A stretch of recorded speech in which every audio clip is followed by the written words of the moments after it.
ओम शांति। आज 31 तारीख 12 मास की वाणी है। मुख्य रूप से बाबा कह रहे हैं, मीठे बच्चे, तुम्हारी यह ईश्वरीय मिशन है। तुम सबको ईश्वर का बनाकर उन्हें बेहद का वर्षा दिलाते हो। प्रश्न है, कर्मेंद्रियों की चंचलता समाप्त कब होगी? उत्तर, जब तुम्हारी स्थिति सिल्वर एज तक पहुंचेगी, अर्थात आत्मा त्रेता की सतो स्टेज तक पहुंच जाएगी, तो कर्मेंद्रियों की चंचलता बंद हो जाएगी। अभी तुम्हारी रिटर्न जर्नी है, इसलिए कर्मेंद्रियों को वश में रखना है। कोई भी छिपाकर ऐसा कर्म नहीं करना जो आत्मा पतित बन जाए। अविनाशी सर्जन तुम्हें जो परहेज बता रहे हैं, उस पर चलते रहो, है ना। कर्म भी श्रीमत अनुसार करना चाहिए। बाबा कहते हैं ऐसा कोई कर्म नहीं करो जो अंत में पछताना पड़े, इसलिए अच्छे से अच्छा कर्म करना है। गीत है, मुखड़ा देख ले प्राणी जरा दर्पण में। ये स्थूल दर्पण में तो हम हर रोज देखते हैं, लेकिन बाबा कहते हैं अपने दिल रूपी दर्पण में देखो कि हमारे से कोई गलती तो नहीं होती है। ओम शांति। रूहानी बच्चों प्रति रूहानी बाप समझा रहे हैं, न सिर्फ बच्चों को, जो भी रूहानी बच्चे प्रजापिता ब्रह्मा मुख वंशावली है वह जानते हैं। हम ब्राह्मणों को ही बाप समझाते हैं। पहले तुम शूद्र थे, फिर आकर ब्राह्मण बने हो। बाप ने वर्णों का भी हिसाब समझाया है। दुनिया में वर्णों को भी नहीं समझते, सिर्फ गायन है। अभी तुम ब्राह्मण वर्ण के हो, फिर बनेंगे देवता वर्ण के। विचार करो, यह बात राइट है? पहले हमें राइट और रंग का पता होना चाहिए। अगर राइट बात है तो अच्छी रीति बाप की श्रीमत पर चलना चाहिए। बाकी अभी तक भक्ति बहुत की, शास्त्र भी बहुत पढ़े, लेकिन फिर भी हम धीरे धीरे नीचे ही उतरते आए। अब बाप आए हैं हम बच्चों को उच्च देवता बनाने के लिए। तो बाबा कहते हैं, स्वदर्शन चक्रधारी बनेंगे तो कहाँ भी रहते तुम उच्च पद पा लेंगे। जितना इंडिविजुअल मेहनत करेंगे उतना पद पाएंगे। घर में रहते भी याद की यात्रा में रहना है। अभी फाइनल रिजल्ट में थोड़ा टाइम है, फिर नई दुनिया भी तैयार चाहिए। अभी कर्मातीत अवस्था हो जाए तो सूक्ष्म वतन में रहना पड़े। सूक्ष्म वतन में रहकर फिर जन्म लेना पड़ता है। आगे चलकर तुमको सब साक्षात्कार होगा।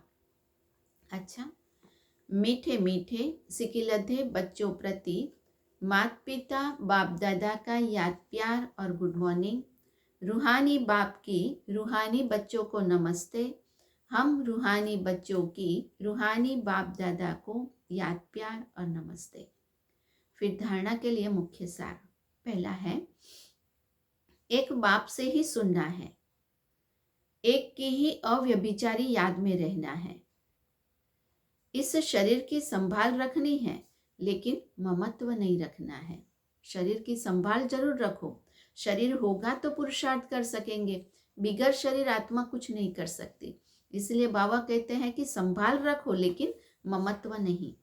दूसरा, बाप ने जो परहेज बताई है उसे पूरा पालन करना है। कोई भी ऐसा कर्म नहीं करना है जो बाप की ग्लानि हो, पाप का खाता बने। अपने को कभी घाटे में नहीं डालना है। वरदान है, अपनी विशाल बुद्धि रूपी तिजोरी द्वारा ज्ञान रत्नों का दान करने वाले महादानी भव। बुद्धि सभी कर्मेंद्रियों में शिरोमणि गाई हुई है। जो विशाल बुद्धि है, अर्थात जिनकी बुद्धि सालिम है, उनका मस्तक सदा चमकता है, क्योंकि बुद्धि रूपी तिजोरी में सारा ज्ञान भरा हुआ है। वे अपनी बुद्धि रूपी तिजोरी से ज्ञान रत्नों का दान कर महादानी बन जाते हैं। तुम बुद्धि को सदा ज्ञान का भोजन देते रहो। बुद्धि अगर ज्ञान बल से भरपूर है तो प्रकृति को भी योग बल से ठीक कर लेती हैं। सर्वोत्तम बुद्धि वाले संपूर्ण ज्ञान से सर्वोत्तम कमाई कर वैकुंठ की बादशाही प्राप्त करते हैं। स्लोगन है, शक्ति रूपी स्थिति का अनुभव करना है तो संकल्पों की गति को धैर्यवत बनाओ। शक्ति स्वरूप स्थिति का अनुभव करना है तो संकल्पों की गति को धैर्यवत बनाओ। अच्छा, ओम शांति। बाकी आज गुरुवार है, बाबा को भोग लगेगा, इसलिए सभी भाई बहनें आकर बाबा के घर से भोग जरूर स्वीकार करें।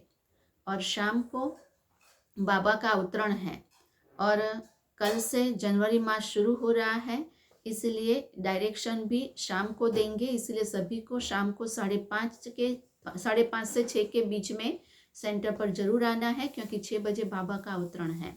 इसलिए सभी आकर के बाबा को याद भी करेंगे, बाबा की मुरली भी सुनेंगे, केक कटिंग भी होगा, क्योंकि आज अंतिम साल का अंतिम दिवस है और कल से नया वर्ष शुरू हो रहा है। इसलिए केक भी कटिंग होगा और साथ साथ कल के लिए, माना कल से पूरे मास के लिए हमें डायरेक्शन भी मिलेंगे। इसलिए सभी को शाम को जरूर सेंटर पर पहुंचना है।